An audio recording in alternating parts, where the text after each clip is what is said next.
이런 가운데 헌법재판소가 이진숙 방송통신위원장에 대한 국회 탄핵소추안 기각했습니다. 지금까지 야당 주도로 국회를 통과한 탄핵안이 13건인데요. 이 중에 결론이 난 게 4건입니다. 그런데 이 4건 다 지금까지는 기각이 됐습니다. 이 야당 내에서는 줄탄핵에 따른 좀 역풍이 불 수도 있다. 이런 우려가 좀 나오고 있거든요. 최 교수님. 저는 뭐 역풍이 분다고 생각하지 않고요. 네. 줄탄핵이라고 얘기하던데 지금 4명이 지금 이제 기각이 된 거잖아요. 네. 탄핵을 좀 추진하고 있는 사람도 있고 뭐 또 진행 중인 사람도 있고 이러니까. 그렇죠. 네. 그러니까 국회가 1차적으로 탄핵을 정치적으로 하면 그게 정말 법률적 관점에서 문제가 있는지 없는지를 헌재가 다시 한번 판단받는 거잖아요. 네. 그래서 2단계를 거쳐놓은 겁니다. 그럼 국회는 국회 일을 하면 된다고 저는 생각해요.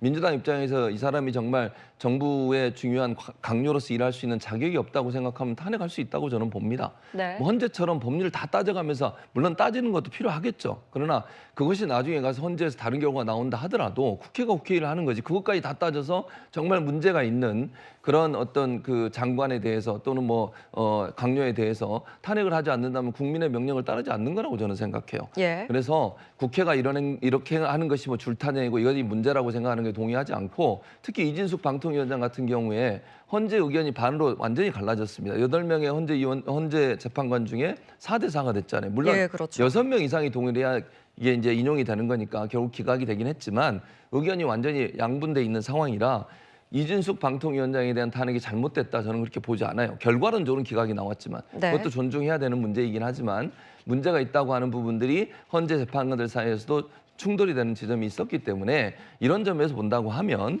민주당이 하는 탄핵 자체가 크게 잘못됐다고 보지 않습니다.